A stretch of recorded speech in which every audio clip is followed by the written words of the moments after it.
बच्चों, इलेक्ट्रोस्टैटिक्स का हमारा टॉपिक चल रहा था और जैसा कि आपको मैंने पहले ही बता दिया था कि ये टॉपिक बहुत लंबा है, काफ़ी लंबा चौड़ा चलेगा, इसलिए ये काफ़ी दिन तक चलेगा। लेकिन मैं आपसे एक बात ये कहना चाह रहा था कि आप लोग ये जो वीडियो देख रहे हो, नोट्स बना रहे हो, ये सावधानी से काम कर रहे हो या नहीं कर रहे हो?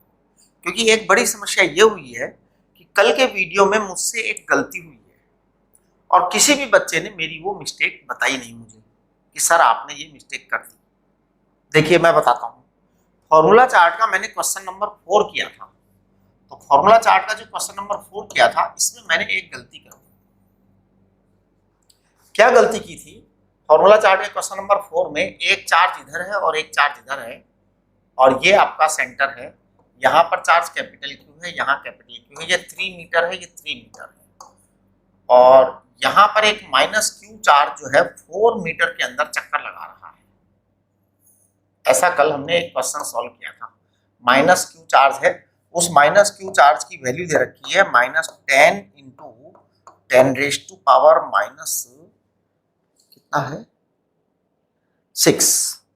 ये माइनस क्यू की वैल्यू है और ये आपकी वैल्यू है प्लस क्यू वाली, ये आपकी +10 है, दोनों ऐसा दे रखा है। कल मैंने इस क्वेश्चन को किया था तो मैंने पता है क्या किया था, मैंने इसको ऐसे यहाँ पे 5 मीटर लिखा था, इस एंगल को 53 डिग्री लिया था, यहाँ से मैंने फोर्स कैलकुलेट किया था क्योंकि वो नेगेटिव चार्ज है तो फोर्स की वैल्यू आएगी 9 इंटू 10⁻⁹ इंटू वो चार्ज है 10 इंटू 10⁻⁻6 इंटू ये वाला चार्ज है +10 अपॉन r स्क्वायर यानी कि 25। इस तरह से हमने इसको सॉल्व किया था। तो ये फोर्स की वैल्यू हमने लास्ट में जाकर के लिख दी थी, या पता नहीं जो भी किया था, एग्जैक्ट तो हम नहीं कर सकते अब। 9/25 है ना, हाँ 9/25 इंटू 10 की पावर, जरा चेक करना क्या आएगा, 10 की पावर 5 आएगा, करेक्ट। ये आपका एफ आया था, ऐसा मैंने कल किया था। ओके, फिर इस एफ के दो कंपोनेंट किए थे, एक कंपोनेंट ये किया था और एक कंपोनेंट ये किया था। जो उधर कंपोनेंट किया था उसको मैंने छोड़ दिया था, इधर वाले कंपोनेंट को मैंने कंसीडर किया था एफ sin 53 डिग्री, राइट। ये काम मैंने किया था कल। पता है मैंने गलती क्या की या मेरे से चूक क्या हुई? चूक ये हुई कि मैंने इधर वाले फोर्स को काउंट ही नहीं किया था, जबकि इधर भी एक फोर्स है, इधर भी सेम अमाउंट का फोर्स है, इधर भी सेम अमाउंट का फोर्स है 9/25 इंटू 10 की पावर 5, सेम अमाउंट का फोर्स इधर भी है। हमने इसको काउंट करना भूल गए थे, यानी कि ये एक फोर्स का कंपोनेंट और आएगा, तो ये फोर्स होना चाहिए था 2F sin 53 degree, 2F sin 53 degree ये होना चाहिए था। इसको लिखना चाहिए था m⍵² r। कल हमने ऐसा नहीं किया था, तो पता है क्या हुआ था, ये हुआ था 2F को लिख दिया। अब लिखेंगे ना, अब तो अब अलग आएगा आंसर।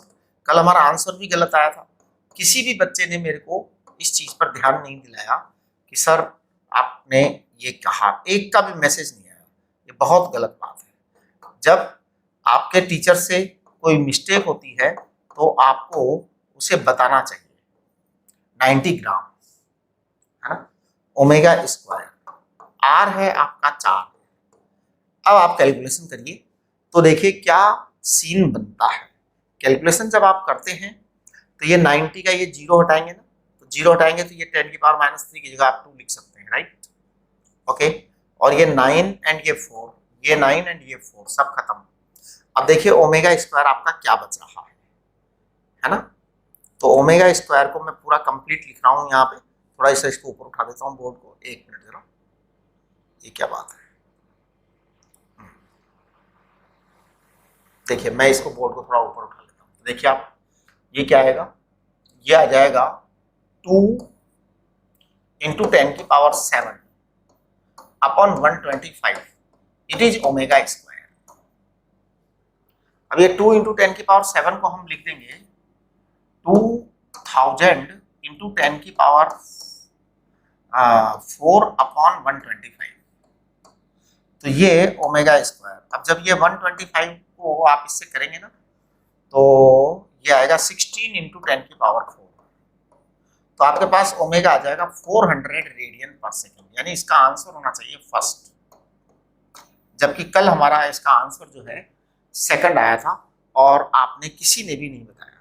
बहुत गलत बात है। सॉरी, इसका आंसर थर्ड आएगा, इसका आंसर थर्ड आएगा, है ना। चलिए अब आप देखिए आगे क्या है। क्वेश्चन नंबर 2 मैंने आपको करने के लिए कहा था कि आप लोग प्रयत्न करिए। पता नहीं प्रयत्न किया या नहीं किया, लेकिन किसी बच्चे ने मुझसे पूछा नहीं है अभी तक। 5, 6, 7 ये तीनों क्वेश्चन भी मैंने आपको ट्राई करने के लिए कहा था, लेकिन किसी भी बच्चे ने अभी तक पूछा नहीं है। बेटे प्लीज ट्राई करके और फिर पूछिए। ट्राई करना बहुत जरूरी है। मैं तो बता ही दूंगा, लेकिन मेरे बताने से ये समझ लो कि कोई फायदा होने वाला नहीं है। फायदा तब होने वाला जब आप ट्राई करें। चलिए हम थोड़ा अब आगे बढ़ते हैं। सबसे पहले आज के लेक्चर में मैं आपको इलेक्ट्रिक फील्ड इंटेंसिटी की फंडामेंटल डेफिनेशन बता देता हूँ, और पहले बता भी चुका हूं मैं। इलेक्ट्रिक फील्ड इंटेंसिटी होता है फोर्स पर यूनिट चार्ज। सबसे सिंपल बात मैं सबसे पहले कर दूं कि यहां अगर कोई कैपिटल क्यू चार्ज है और इस कैपिटल क्यू पॉइंट चार्ज के कारण मुझे स्मॉल आर डिस्टेंस पर इलेक्ट्रिक फील्ड इंटेंसिटी निकालनी है, तो मैं क्या करूंगा। इसमें इलेक्ट्रिक फील्ड इंटेंसिटी निकालने के लिए मैं यहाँ पर +1 कूलम चार्ज रखूंगा। जब जब मैं इलेक्ट्रिक फील्ड इंटेंसिटी निकालूंगा तो मैं +1 कूलम चार्ज रख दिया करूंगा। तो force acting on +1 coulomb charge is electric field intensity. तो इलेक्ट्रिक फील्ड इंटेंसिटी क्या है? Force on +1 coulomb charge is electric field intensity. बस इतना ही गेम है। हमेशा बार बार यही कहूंगा मैं। देखना अभी बहुत सारी कैलकुलेशंस हम करेंगे electric field intensity, electric field के चैप्टर में, और हर बार मैं यही कहूंगा। तो पता है मैं अभी यहाँ पे +1 कूलम पर है, तो मैं निकालूंगा E equal to force on +1 coulomb charge. तो हमारा फोर्स का फार्मूला क्या है? फोर्स का फार्मूला है KQ। अब यहाँ पे +1 रख दूंगा मैं एक चार्ज को और अपॉन r²। बस हमारा आंसर आ गया। ये आपका KQ अपॉन r² होता है। This is called as electric field intensity due to point charge Q, है ना। कोई भी चार्ज के कारण इलेक्ट्रिक फील्ड इंटेंसिटी का फंडामेंटल फार्मूला है electric field intensity due to point charge Q।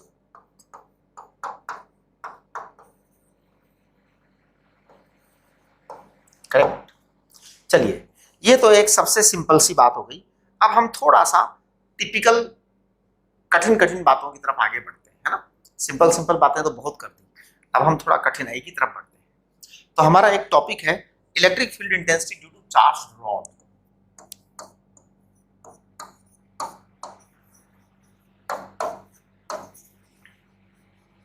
Generally ये जो टॉपिक है ये बोर्ड में और स्कूल वाले कवर नहीं करते हैं, लेकिन ये कंपटीशन में बहुत काम आता है। बोर्ड एंड स्कूल वाले तो नहीं करेंगे, लेकिन बेटा कंपटीशन में तो काम आएगा, तो हमें इसको करना पड़ेगा बहुत ध्यान से।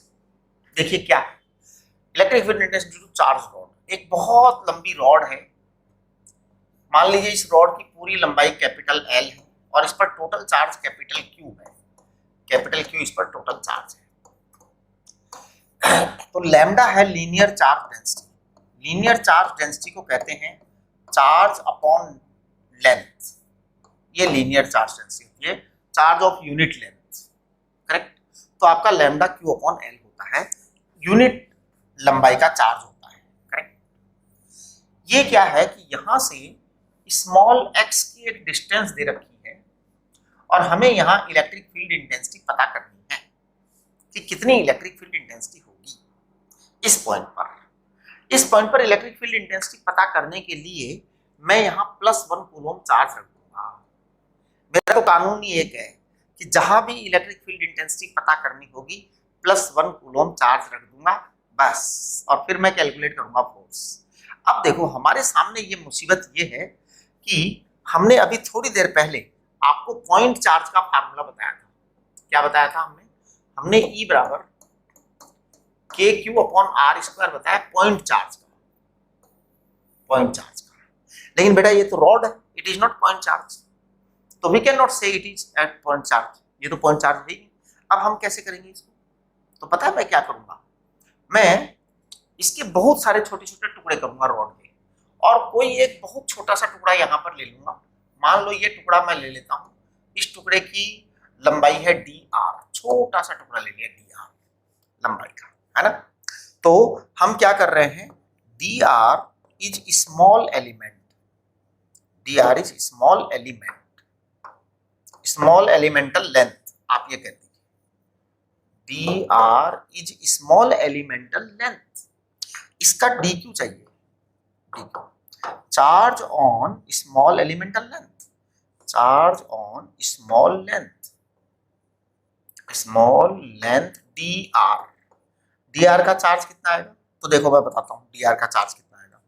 डी आर का चार्ज आएगा लैम्डा इंटू डी आर, ये डी क्यू आएगा। तो इस चार्ज की वैल्यू कितनी है बेटा, इस चार्ज की वैल्यू है डी क्यू बराबर lambda into D R, correct. अब मैं क्या कर रहा हूं, ये जो छोटा सा मैंने टुकड़ा यहां पर लिया है ना, इस छोटे से टुकड़े की डिस्टेंस में ये आर मान ले रहा हूं, R is the distance, R is the distance, correct. तो मैं डीई लिख रहा हूं, D E is what, D E is what, it is small electric field intensity, it is a small electric field intensity due to small charge,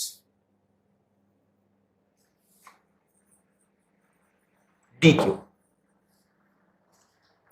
तो आप जरा देखिए मैं क्या करने जा रहा हूं, मैं यहां लिखने जा रहा हूं कि स्मॉल चार्ज dq प्लस 1, क्योंकि प्लस 1 चाहिए मुझे, और r हमने आर्बिट्रेरी डिस्टेंस मानी है इसकी, यहां से लेकर के आर की डिस्टेंस, करेक्ट। अब जब ये हमारे पास आ गया तो मैं लिख रहा हूं डीई बराबर के,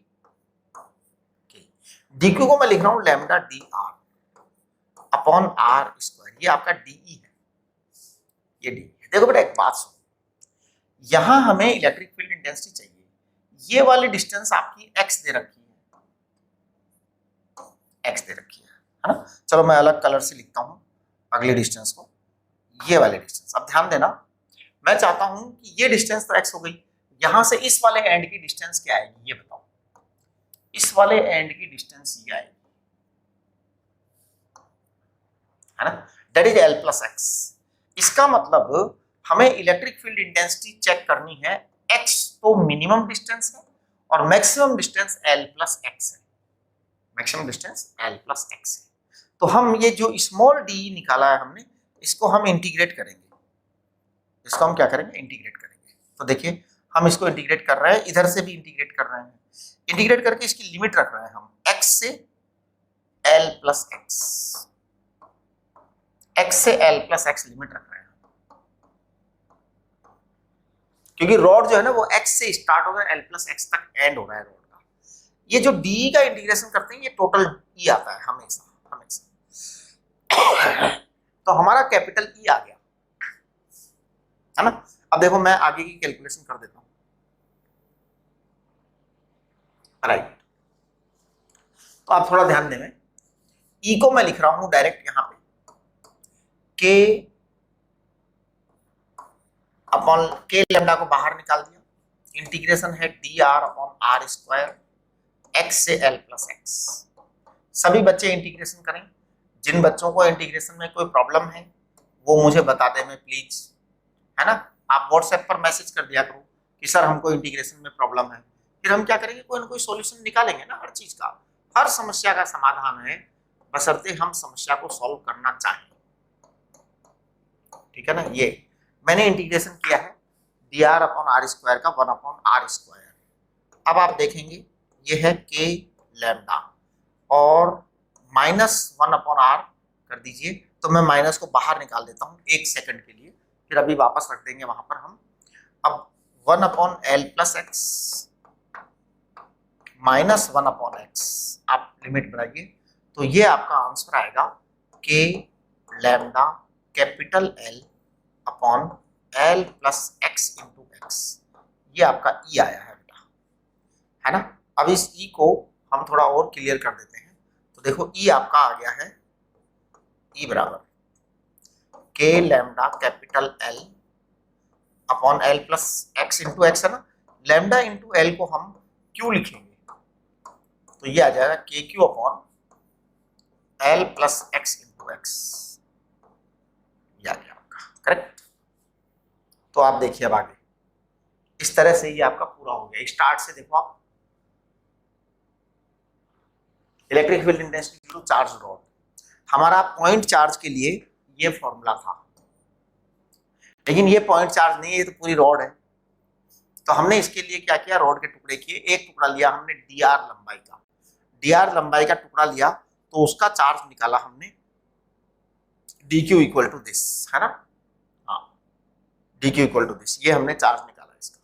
अब इसके कारण हमने पहले इलेक्ट्रिक फील्ड इंटेंसिटी कैलकुलेट की छोटे से चार्ज के कारण, फिर छोटे से चार्ज के कारण इलेक्ट्रिक फील्ड इंटेंसिटी कैलकुलेट करके फिर उसको क्या कर दिया, उसको फिर हमने वो कर दिया, क्या बोलते हैं उसको, इंटीग्रेट कर दिया। इंटीग्रेट करने के बाद ऐसा आ गया करेक्ट। जब ये इंटीग्रेट करने के बाद ऐसा आ गया तो फिर देखिए क्या हुआ, फिर इस तरीके से हमारा रिजल्ट आ गया। तो ये आपका एक आज का टॉपिक, बहुत इंपॉर्टेंट टॉपिक कवर हो गया। अब हम अगला टॉपिक लेंगे लाइन चार्ज। लाइन चार्ज पर मैं डिटेल में बात करने से पहले आपसे कुछ जो है ना इस तरह की बातें करूंगा जो आपको उसको समझने में मदद करेगी। देखो मान लो ये मेरे पास एक लाइन चार्ज है और इस लाइन चार्ज पर इस तरह से चार्ज है। अब मुझे इलेक्ट्रिक फील्ड इंटेंसिटी पता करनी है। ये लिमिटेड लाइन चार्ज है, लिमिटेड लाइन चार्ज है, मुझे इसकी इलेक्ट्रिक फील्ड इंटेंसिटी पता करनी है अलग अलग पॉइंट्स पर, अलग अलग पॉइंट्स पर। तो मान लो अगर मैं बिल्कुल बीचों बीच पॉइंट पर पता करूं इलेक्ट्रिक फील्ड इंटेंसिटी तो क्या होगा बताओ, एकदम बीचों बीच कि ऊपर नीचे बराबर बराबर है जी, कहीं छोटा बड़ा नहीं है। तो क्या होगा मैं बताता हूं क्या होगा। इधर वाला चार्ज इसके ऊपर इधर की तरफ फोर्स लगाएगा,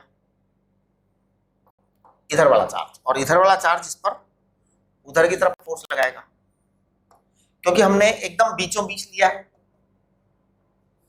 तो इधर वाले फोर्स और इधर वाले फोर्स बराबर होंगे, है ना। ऊपर वाला चार्ज जो है वो इधर इधर फोर्स लगाएगा +1 पर, क्योंकि हमें इलेक्ट्रिक फील्ड इंटेंसिटी यहां पता करनी है ना। वापस से सुनिए सारी बात वापस से सुनिए।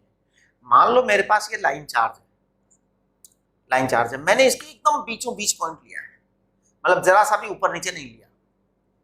तो ऊपर वाला चार्ज जो है वो +1 को इधर धक्का मारेगा और नीचे वाला चार्ज +1 को इधर धक्का मारेगा, और दोनों जो फोर्सेज होंगे इक्वल अमाउंट के होंगे। इक्वल अमाउंट के होंगे तो क्या फायदा होगा, देखो कि हम इसके दो कंपोनेंट कर देंगे, एक ऊपर वाला और एक नीचे वाला। अब पता है क्या होगा, इस फोर्स का ये वाला कंपोनेंट और इस फोर्स का ये वाला कंपोनेंट जुड़ जाएंगे, लेकिन ये कंपोनेंट कैंसिल हो जाएंगे। यानी कि अगर एग्जैक्ट बीच के अंदर, एग्जैक्ट मिडल के अंदर अगर आप पॉइंट लेंगे, वहां से परपेंडिकुलर डालेंगे तो आपके पास में केवल परपेंडिकुलर इलेक्ट्रिक फील्ड आएगा। लेकिन अगर हम इसकी पोजीशन थोड़ी बिगाड़ दें, देखो कैसे कर दें।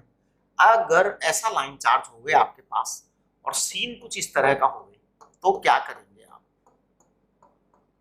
मैं थोड़ी सी जनरलाइज बातें कर रहा हूं कि अगर मान लो ये ऐसा होता कि आपने ये पॉइंट यहां लिया होता, अब चक्कर ये है इधर तो बड़ा है और उधर छोटा है चार्ज, यहां पर तो लाइन चार्ज छोटा सा है, यहां पर बड़ा सारा है।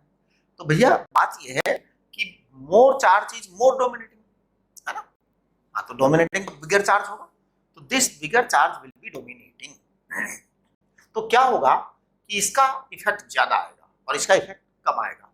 कुल मिलाकर के ये जो सीन बनने वाला है ना वो कुछ इस तरह से बनने वाला है कि इधर वाले का असर ज्यादा आएगा। यानी कि ये चार्ज अगर +1 कूलम यहां रख देते हैं हम, तो ये शायद ऐसे कहीं जाएगा, यानी इसके दो कंपोनेंट आएंगे, एक कंपोनेंट परपेंडिकुलर आएगा, एक कंपोनेंट पैरेलल आएगा।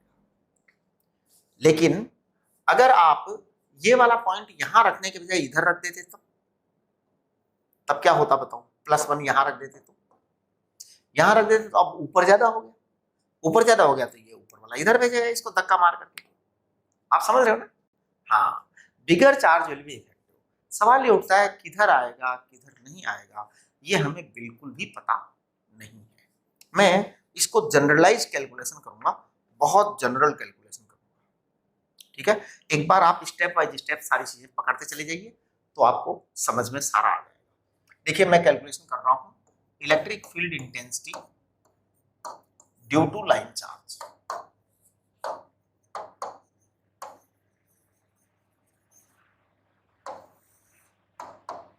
एक मिनट जरा, जस्ट अ मोमेंट।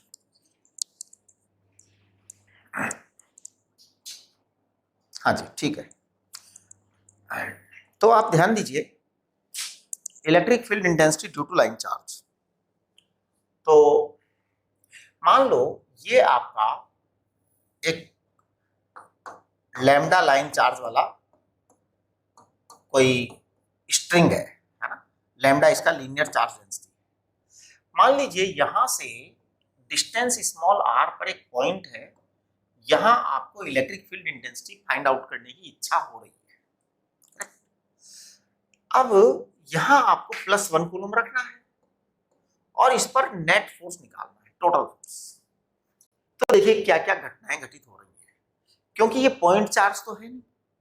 अगर पॉइंट चार्ज होता तो हम KQ/R² कर देते, लेकिन ये तो पॉइंट चार्ज नहीं है, लाइन चार्ज है, बड़ा लंबा चार्ज है। तो हम क्या कर रहे हैं, इस लाइन चार्ज का एक छोटा सा टुकड़ा लेंगे। तो मैं यहां पर एक छोटा सा टुकड़ा ले रहा हूं, इस टुकड़े की लंबाई है DL, स्मॉल पीस DL ले लिया, राइट। DL ले लिया तो इसका चार्ज कितना आएगा साहब, तो देखिए DQ आएगा आपका लैम्डा इंटू DL, ये DQ आएगा इसका चार्ज, है ना। अगर मैं यहां से इसकी लंबाई को, इसका ये एंगल थीटा मान लूं, ये वाला एंगल थीटा मान लूं, तो बेटे ये डिस्टेंस आपकी R है। अब ये डिस्टेंस क्या होगी ये बताओ, ये डिस्टेंस हो जाएगी R/cos थीटा, ये डिस्टेंस R/cos थीटा हो जाएगी। क्लियर। अब आप देखो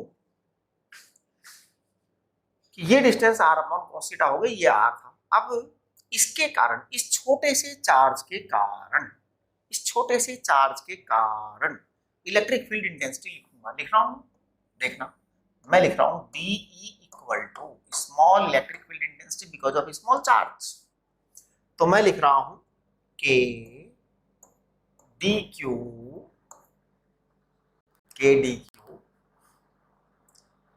+1 अपॉन R/cos थीटा का स्क्वायर, क्योंकि डिस्टेंस R/cos थीटा है। ध्यान दीजिए, it is very very important thing. एक मिनट जरा,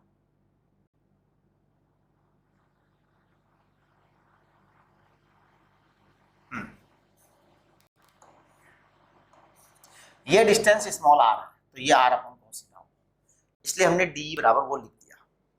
मैं इसको एक बार रीराइट कर रहा हूं सारी चीज को, देखना जरा, K DQ cos square theta ऊपर चला जाएगा और अपॉन R² नीचे चला जाएगा, करेक्ट, ये आ गया।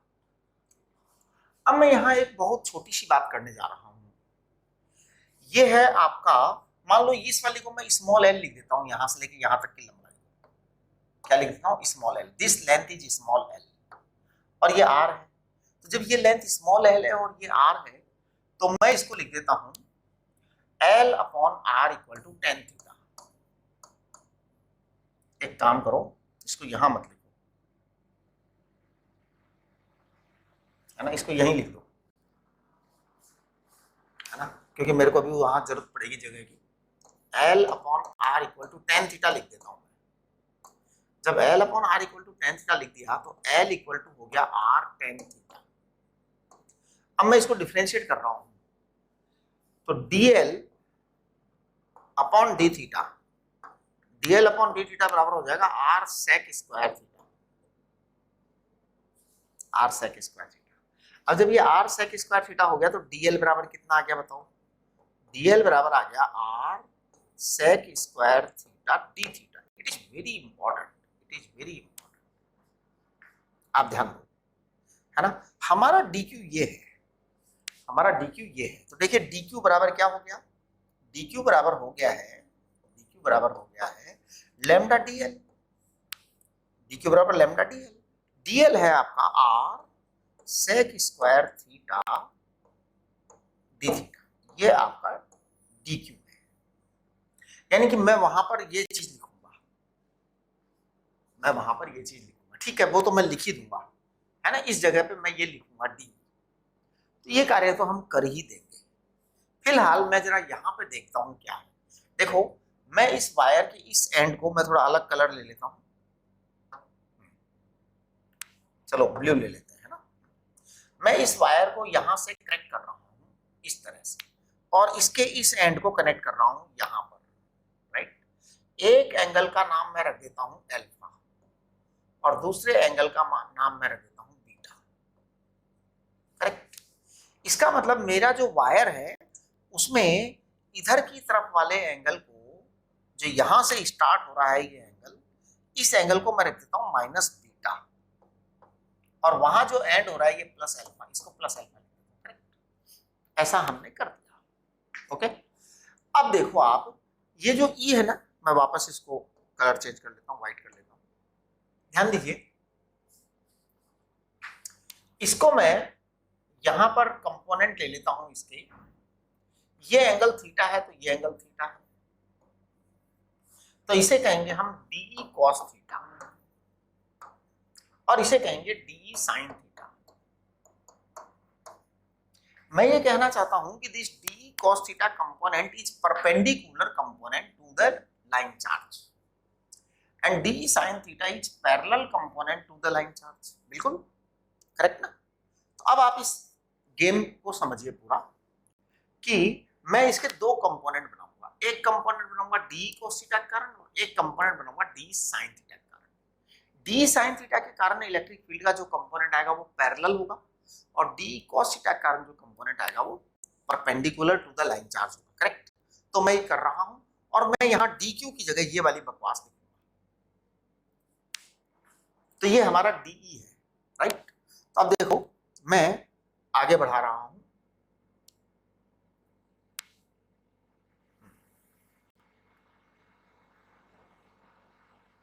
ध्यान दीजिए। सबसे पहले मैं परपेंडिकुलर कंपोनेंट की बात कर रहा हूं, ई परपेंडिकुलर, ई परपेंडिकुलर। तो ई परपेंडिकुलर कंपोनेंट है integration D cos theta, integration D cos theta. कहां से कहां तक इंटीग्रेशन की लिमिट आएगी? माइनस बीटा से प्लस अल्फा तक इंटीग्रेशन की लिमिट आएगी। अब आप देखो, सबसे पहले मैं डी लिख रहा हूं ईमानदारी से, डी, डी की वैल्यू क्या लिखूंगा मैं? देखो, डी की ये वाली वैल्यू लिखूंगा, यहां से देखो मैं आपको दिखा रहा हूं, ये वैल्यू लिखूंगा, K D Q cos square theta R square, ये डी की वैल्यू है। I will write very honestly, है ना। और फिर डी क्यू की जगह ये वाली बकवास लिखूंगा। तो मैं एक काम करता हूं, ये तो आपको याद रही जाएगी, है ना। इसको ऐसे कर देता हूं, इसको दिखाता हूं मैं आपको पूरा। देखिए आप, डी लिख रहा हूं मैं, सबसे पहले डी है K D Q cos square theta upon R square, ये आपका डी हुआ है अभी तक, राइट। और कॉस थीटा आपका कॉस थीटा था, तो हम तो ये वाला कॉस थीटा तो लिखेंगे ही लिखेंगे। अब मैं पता है इसको आगे क्या लिख रहा हूं, आप चेक करना मैं क्या लिख रहा हूं आगे। मैं डी क्यू की ये वाली वैल्यू पुट करूंगा, तो ये आ जाएगा आपका के कॉमन, के अपॉन आर स्क्वायर बाहर निकाल दो। हाँ, आर स्क्वायर की कोई जरूरत नहीं है, क्योंकि आर कांस्टेंट क्वांटिटी है यहां पर, है ना। आप ध्यान दो, इंटीग्रेशन डी क्यू है आपका ये लैम्डा आर, के अपॉन आर स्क्वायर को बाहर लिखा ना, डी क्यू को लिख रहा हूं lambda are sec square theta, sec square theta D theta, ये तो लिख दिया हमने। लेकिन यहां पर ये कॉस स्क्वायर थीटा है और एक कॉस थीटा है, cos square theta and cos theta, ठीक। ये आ गया आपके, इसकी लिमिट है माइनस बीटा से प्लस एल, ओके। अब आप देखो, ये और ये कैंसल, कुल मिला के हमारे पास रिजल्टेंट फिगर में ये चीज बच गई, ई परपेंडिकुलर वाला कंपोनेंट, है ना। तो देखो बेटा, ई परपेंडिकुलर बच गया हमारे पास, और क्या बच गया है वो देखिए, के अपॉन आर बच गया, एक आर अंदर से कट जाएगा वो, है ना। और लैम्डा भी बच गया, लैम्डा भी बच गया, और इंटीग्रेशन में बच गया है कॉस थीटा अकेला, एक कॉस थीटा बचा है ना, एक कॉस थीटा बचा है, आपको भी दिखाई नहीं दे रहा है क्योंकि वो उस साइड में दबा हुआ है, देखिए वो कॉस थीटा रहा, राइट। क्लियर। चलिए अब जब आप इसको इंटीग्रेट करेंगे तो देखो क्या आएगा, यहां से देखो तो ये आ जाएगा k lambda upon r। Cos theta का इंटीग्रेशन होता है साइन थीटा, साइन थीटा। आप इसकी लिमिट लिखिए माइनस बीटा से प्लस एल्फा। जब आप इसकी लिमिट लगाएंगे तो ये आएगा k lambda upon r, k lambda upon r, है ना। साइन थीटा की जगह आप लिखेंगे sine alpha minus sine minus beta.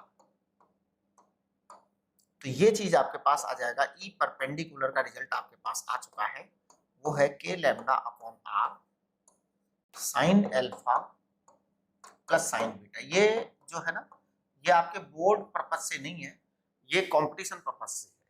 Competition purpose से हम करते चलेंगे साथ के साथ, यानी हम ऐसा नहीं करेंगे कि बाद में करेंगे। बाद वाला जो चीज है ना, ये कभी होती नहीं है जिंदगी के अंदर, ध्यान रखना।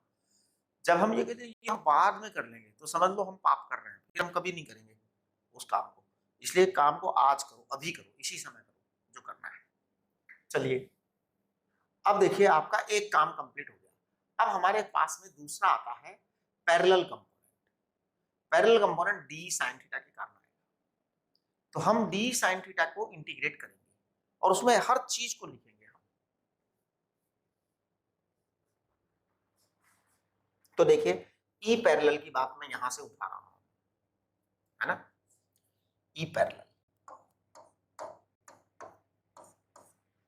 ई पैरेलल को मैं लिख रहा हूं integration D sine theta,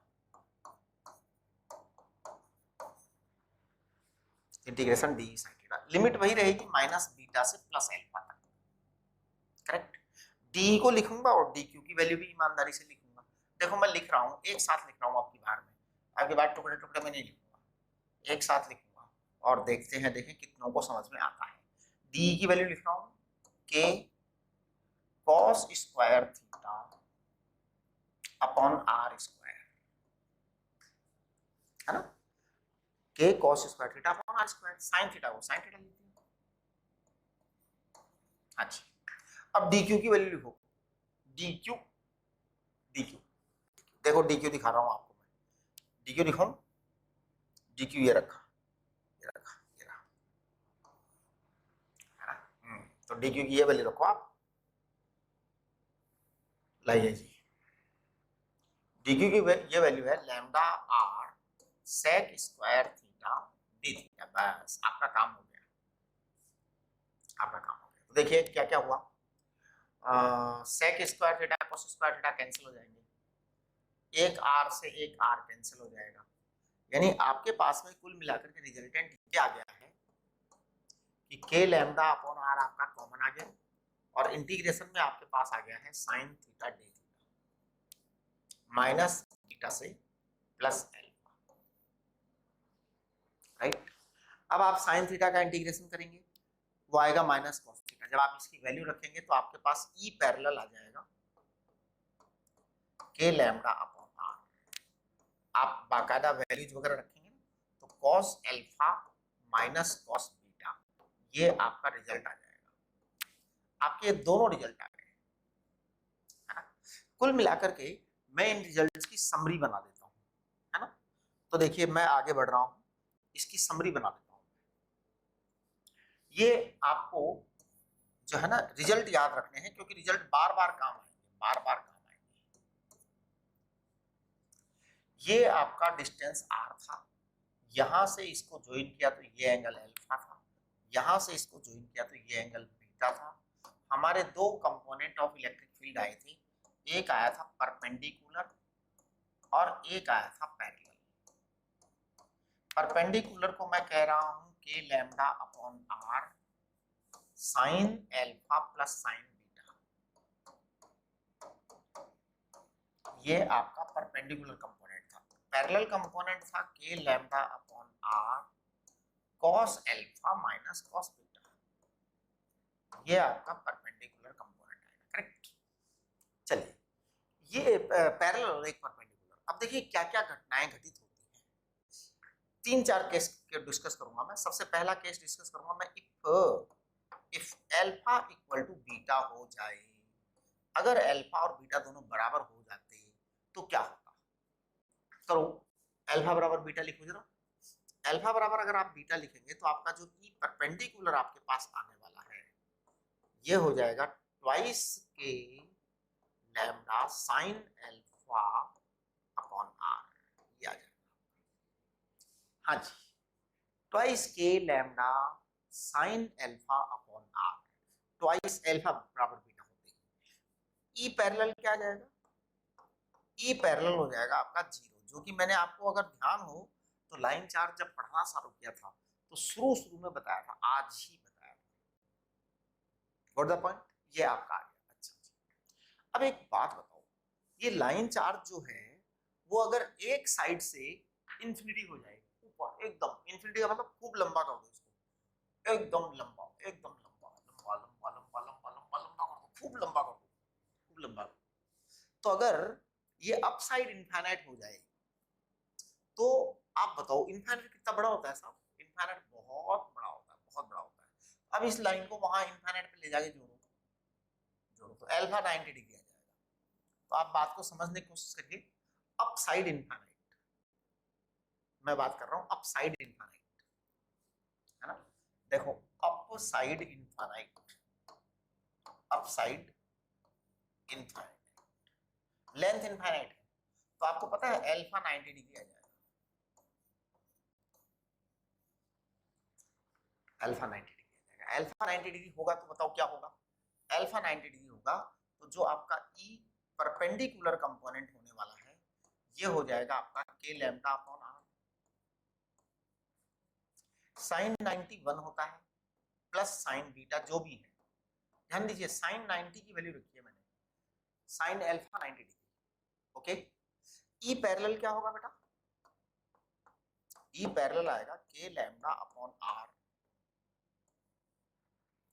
cos alpha आपका 90 डिग्री रखोगे तो जीरो आएगा, जीरो माइनस कॉस बीटा, यानी कि ये आपका आंसर आएगा माइनस के lambda upon r cos beta, right, ये आपका आ गया, ओके। अच्छा, अगर डाउन साइड इनफाइनाइट होता तो, ये तो अप साइड इनफाइनाइट हो गया, डाउन साइड इनफाइनाइट होता तो क्या होता, देखिए डाउन साइड इनफाइनाइट,